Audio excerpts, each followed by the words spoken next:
Quando eu entrei, ela virou o rosto para a parede. E eu sentei do lado dela, comecei a conversar com ela, ela não olhou para mim, ficou olhando para a parede. Falei, não vou desistir, né?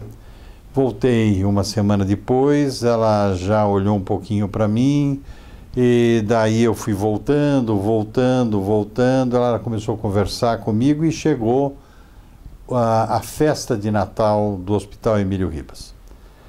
E eu sempre sou o Papai Noel lá do Emílio Ribas. E foram 800 crianças naquela festa para tirar fotografia com o Papai Noel. Até que veio aquela menina na cadeira de rodas, cheia de soros espetados e tal. Trouxeram a menina, estacionaram a cadeira de rodas ao meu lado e ela cochichou no meu ouvido. Eu sei que você não é o Papai Noel.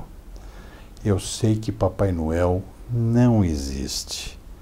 Eu sei perfeitamente quem é você. Mas eu quero dizer para você que durante o ano inteirinho você foi o meu Papai Noel.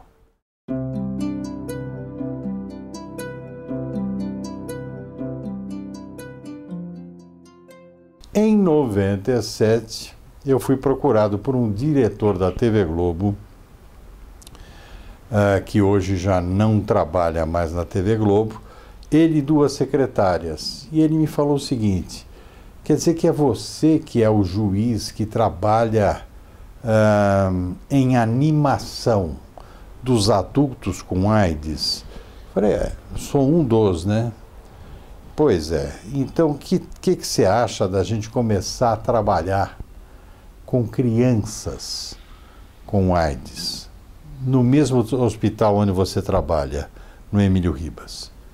Falei, olha, nunca trabalhei com crianças, mas qual seria a ideia? A ideia seria a gente ser contador de histórias para as crianças, cada um no seu estilo, fazendo palhaçada, outro tocando violão, outro fazendo desenho, né?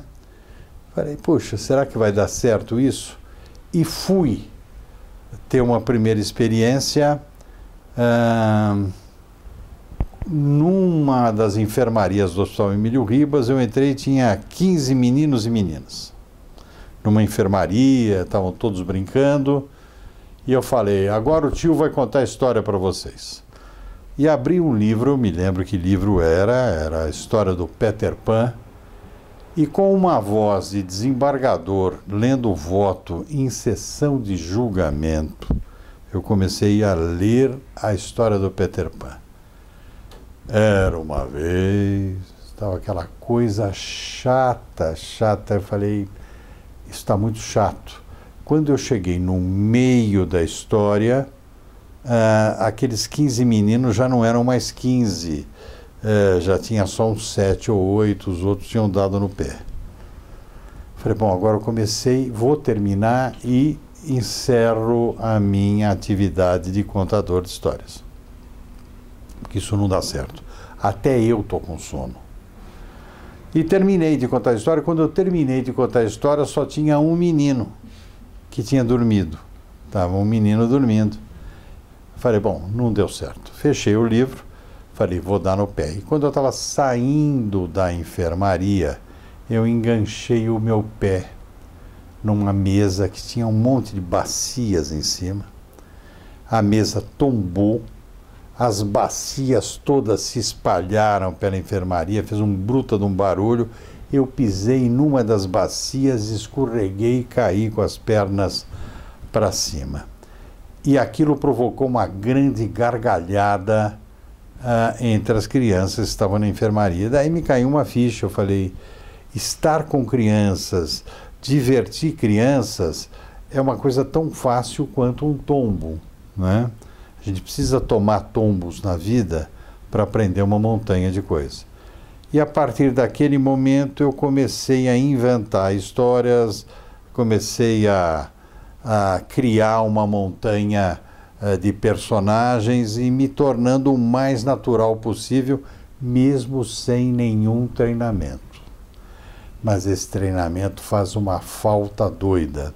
Você trabalhar com crianças que podem morrer a qualquer momento, é algo que você tem que ter todo um preparo, não é?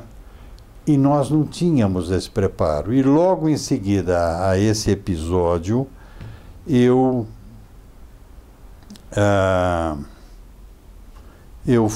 éramos em 4 voluntários. Fundamos exatamente o Vive e Deixe Viver. O Projeto Ser começou, na verdade, eu estudei no Colégio São Domingos, que é um colégio que tem um perfil um pouco construtivista. Então, toda a minha trajetória educacional foi uma trajetória não voltada para entrar no vestibular. Então, quando eu estava no ensino médio, todas as minhas aulas, as minhas discussões dentro do colégio eram todas voltadas para a política, sobre questões sociais e tudo mais. Então, eu tive uma formação, acho que um pouco diferente, e as pessoas que eu convivia também tinham um pouco de indagações sociais e tudo mais. E quando eu entrei na PUC, eu acho que eu tinha uma cabeça já um pouco diferente. Então, eu já tinha uma discussão um pouco mais relevante com algumas outras pessoas e tudo mais. E eu sempre me envolvia em rodas de conversas sobre questões sociais, sobre questões ambientais. E foi num simples bate-papo despretensioso que eu estava conversando com meus amigos, que também estudaram comigo no meu colégio. Estava conversando aqui nos bares da PUC e a gente estava trocando uma ideia e decidimos, vamos tentar parar de falar e fazer alguma coisa de fato. E aí a gente começou a estruturar o Projeto Ser. E o Projeto Ser foi criado devido a uma demanda muito evidente que a gente via de pessoas à nossa volta que queriam fazer alguma coisa, mas elas não sabiam por onde começar. Então a gente via pessoas que tinham muita energia, tinham muitos argumentos, tinham muitas questões, só que elas só ficavam no âmbito da conversa, da fala, e não colocavam nada em prática. Então a gente resolveu colocar alguma coisa em prática e tentar mostrar para as pessoas que existem portas abertas para elas colocarem também as suas palavras em ordem prática. Então a gente criou o Projeto Ser, primeiro como uma plataforma de um site que tinha algumas discussões sobre assuntos do dia a dia, sobre leis, sobre projetos sociais que estavam acontecendo, que as pessoas podiam participar. E a coisa foi amadurecendo e a gente atualmente, a gente está estruturado da seguinte forma: ao longo do ano a gente acaba realizando campanhas. E essas campanhas têm um fim principal, que é mobilizar pessoas, mobilizar voluntários para inserção em trabalhos sociais. E esses trabalhos que a gente promove são trabalhos voltados para diferentes públicos. Então a gente insere pessoas em trabalhos voltados para indigente, para moradores, que são os moradores de rua, com animais, com idosos, com crianças. E basicamente a nossa intenção é mostrar para essas pessoas que elas podem transformar o mundo através da sua própria ação. Uma das primeiras ações que a gente fez, que foi na época do frio, e foi com um morador de rua.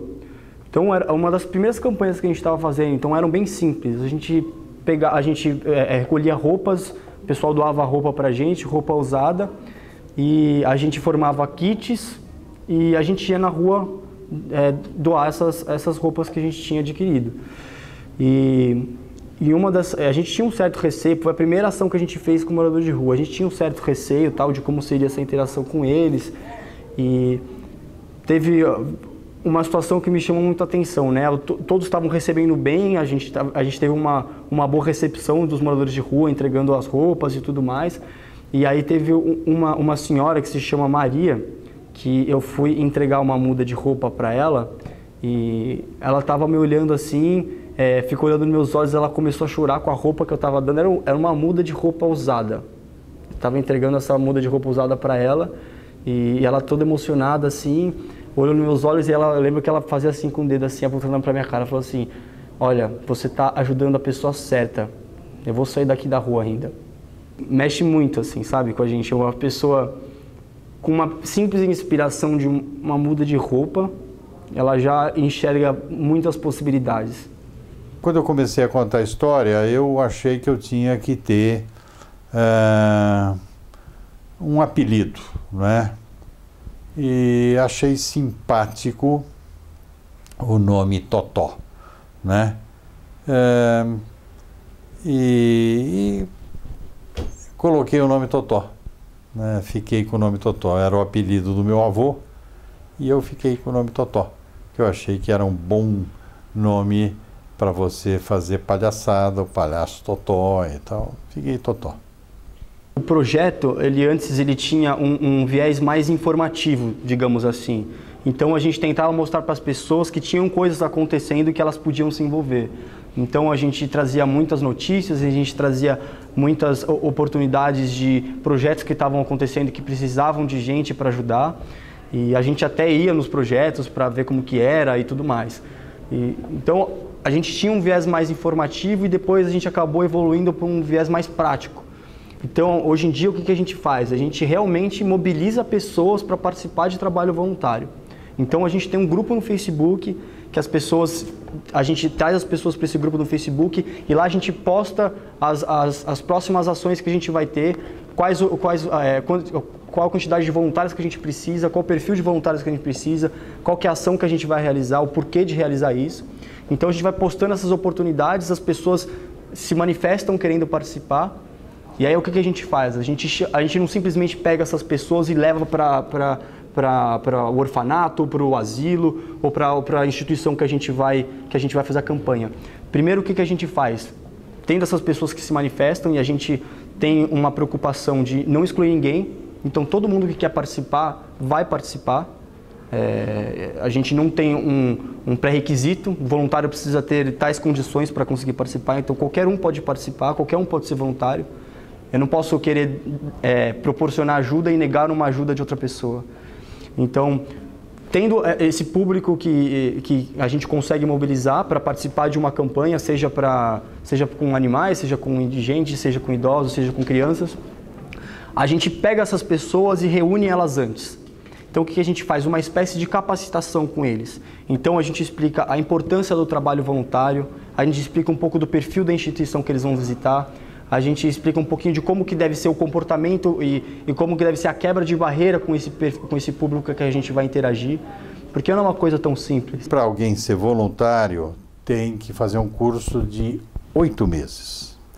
E nesse curso de 8 meses vai exatamente o voluntário saber trabalhar com a dor, saber trabalhar com a morte de crianças, vai conversar com o capelão, quer seja católico, evangélico, espírita, sobre morte, sobre dor de crianças, vai conversar com médico, com enfermeira, vai ter entrevistas, vai ter bastante análise da área da psicologia, e daí entra no aspecto lúdico.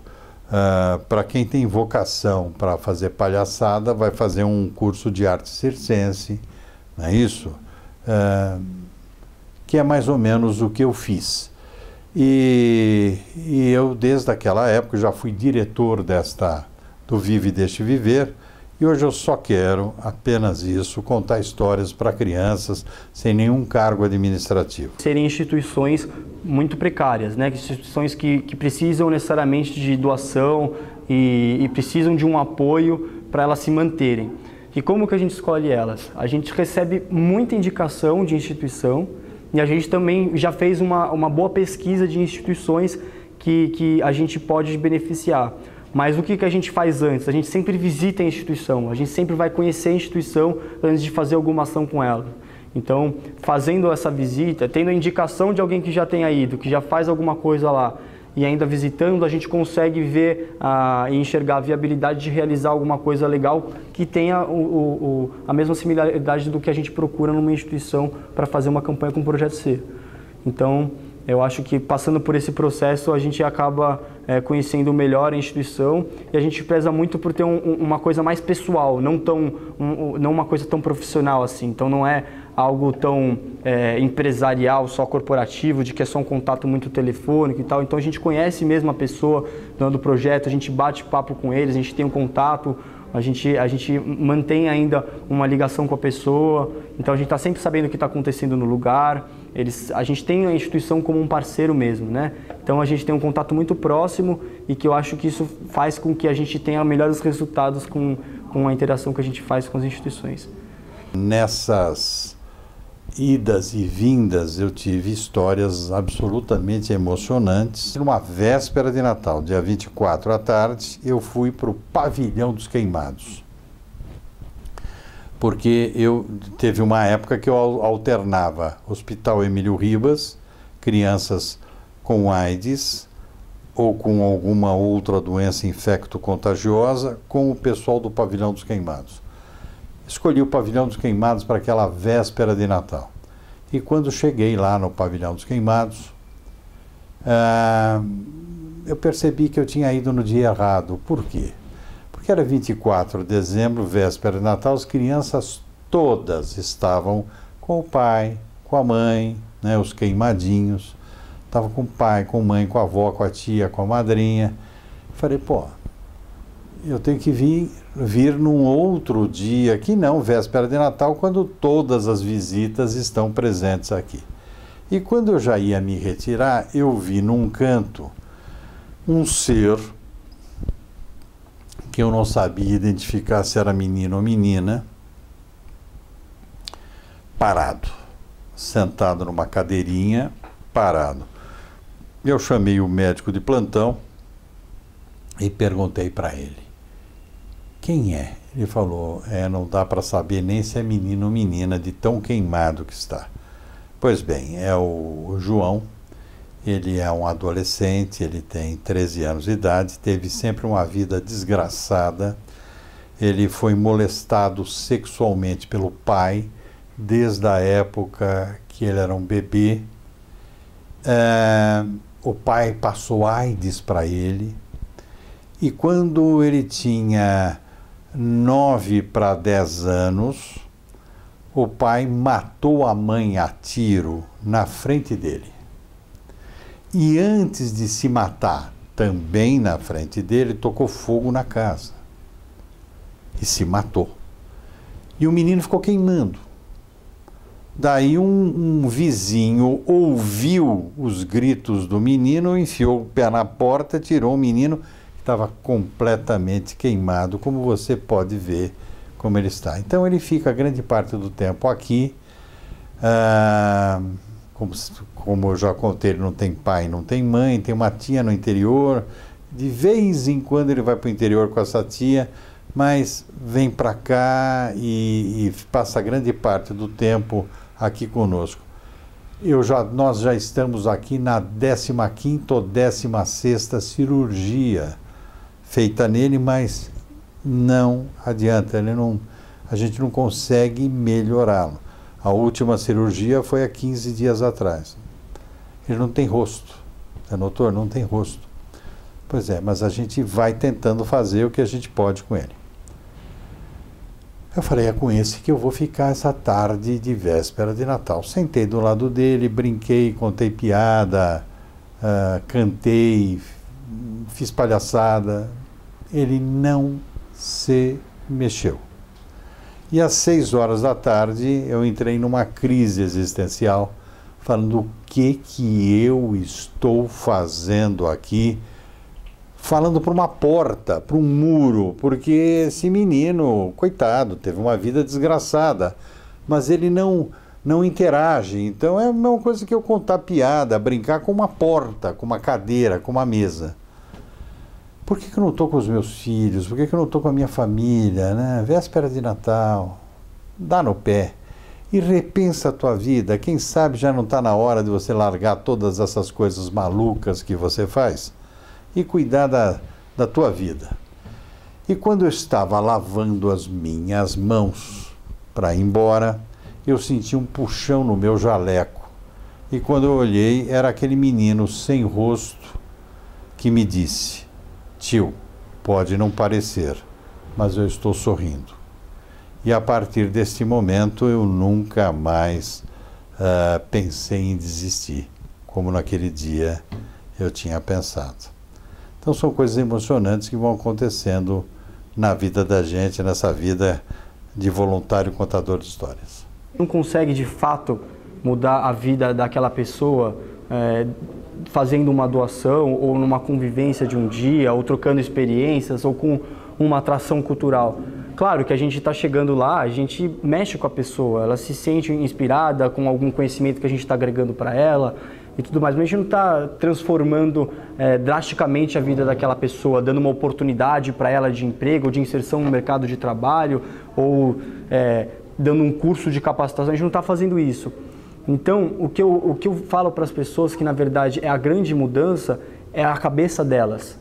Elas têm essa convivência diferenciada e elas incorporarem isso para a vida delas. Porque elas não precisam estar num cargo de alto executivo ou estar num cargo de política para conseguir mudar o mundo. Elas podem mudar o mundo na ação dela do dia a dia, na convivência com as pessoas do mundo dela. Elas podem mudar o mundo dela. E isso acaba se acumulando e consegue gerar mais impacto, porque são mais pessoas que acabam sendo inspiradas pela sua ação. E eu acho que esse é o grande resultado, é conseguir inspirar as pessoas de que a transformação está nelas. Nessa nossa última campanha, que foi voltada para as crianças, a campanha se chamava Dia da Criança é Todo Dia. É uma campanha que a gente realizou no primeiro semestre do ano. Por que a gente realizou no primeiro semestre do ano, ainda mais com esse nome? É para trazer alguma interação com as crianças, para a gente levar alguma atração cultural, atenção devida para elas, um presente, algum carinho, uma demonstração de amor para essas crianças carentes, no momento em que elas não são vistas. Porque se você for tentar fazer alguma ação com elas agora no final do ano, vai bater numa porta de um orfanato, de alguma instituição, você não vai ter nem espaço. Eu falo assim, não tem lugar para você vir, não tem dia para você vir. Porque no Dia das Crianças, na Páscoa, no Natal, todo mundo quer fazer alguma coisa. Só que isso tem que se manter o ano inteiro. E a gente fez essa campanha com esse propósito. E essas crianças, os idosos, os indigentes, os animais, cada um tem um perfil assim, diferente, mas eles têm uma característica muito comum e que eles são impactados de uma forma muito positiva sempre quando a gente vai. Que eles precisam de atenção, eles querem ser vistos. Eles são enxergados, eles são vistos pela maioria das pessoas e eles incorporam esse espírito de que eles são uma coisa à parte da sociedade, que eles já não fazem mais parte do mundo. E na verdade eles são parte do mundo. E na verdade eles podem inspirar o mundo pela sua história, pelos seus ensinamentos que eles podem contribuir com a gente. É claro que indo aos hospitais nas sextas-feiras, né, eu sou um juiz melhor para julgar essas coisas chatíssimas que estão aqui na minha frente. Eu fico mais lúdico, eu fico mais leve e vou, né, ser um juiz melhor, com certeza absoluta. Meus filhos, eu sempre trabalhei muito, eu não fui uma Brastemp como pai, não vi os meus filhos crescerem, né? E quando eu caí em mim da importância de contar histórias, eles já estavam adultos. E agora estão me dando netos. E agora, então, eu virei o vovô Totó, que é contador de histórias para eles. Agora, com os filhos, eles passaram pela minha vida, cresceram, né? E eu, lamentavelmente, não percebi. Antes eu estava muito mais no âmbito das ideias, no âmbito das discussões, e agora eu me transformei. Hoje em dia eu acho que eu sou uma pessoa que age mais. Então, não só nessa questão social, porque antes eu tinha muitos argumentos sobre as coisas e tal, mas nunca tinha vivido e nem estava fazendo nada para mudar. Então eu sempre critiquei muito, falava, esse político não faz isso, não faz aquilo e tudo mais. E eu? Qual que é o meu papel aqui dentro? E eu acho que depois que eu comecei a questionar isso, eu comecei a colocar em prática. E agora eu sou uma pessoa que coloca muito mais as coisas em prática, que age muito mais do que simplesmente fala. O pensar é a primeira parte da mudança, mas se você não age, o pensar ele acaba se esvaziando, não tem o impacto que poderia ter a sua ação. A sua mudança, o que você quer, está no seu dia a dia, no seu comportamento. Eu não sou uma pessoa perfeita, eu não sou uma pessoa que não comete erros, eu sou um santo aqui, não é isso. Mas eu tento sempre refletir e agir da forma com que eu quero que o mundo seja. Então, eu enxergo, o que eu tento passar para os voluntários é o que eu acho que eu mudei comigo mesmo. É de que a mudança está em mim, na minha ação, no meu dia a dia. Eu acho que é isso que eu mudei hoje em dia, a minha pessoa. Meu nome é Lucas, tenho 23 anos, sou estudante da PUC, faço administração na PUC, estou no meu último ano e eu sou fundador do Projeto Ser. Meu nome é Antônio Carlos Malheiros, eu sou desembargador do Tribunal de Justiça já há 20 anos. Eu fui advogado durante 20 anos, sou professor universitário, sou professor da PUC, eu sou professor de Direitos Humanos e sou professor de Direitos das Crianças e dos Adolescentes, professor do ECA lá na PUC. Dou aula em outras faculdades também. E tenho esse trabalho voluntário. Às sextas-feiras eu vou para o Hospital Emílio Ribas contar histórias para as crianças. Quando dá tempo, eu às vezes passo maquiagem e tal e me transformo no palhaço Totó, que é este cara aqui, né? Não sei se está dando para captar. Esse é o palhaço Totó que está no meu crachá, tá? E eu carrego sempre comigo o nariz palhaço, certo? Porque um palhaço sem esse nariz vermelhinho não é palhaço. E tem uma coisa engraçadíssima que eu descobri, que é uma máquina de soltar pum. Não há criança que não adore essa minha maquininha de soltar pum. São puns em diversos tons. Quer ver uma coisa, ó? Esse é um tom, quer ver o outro tom?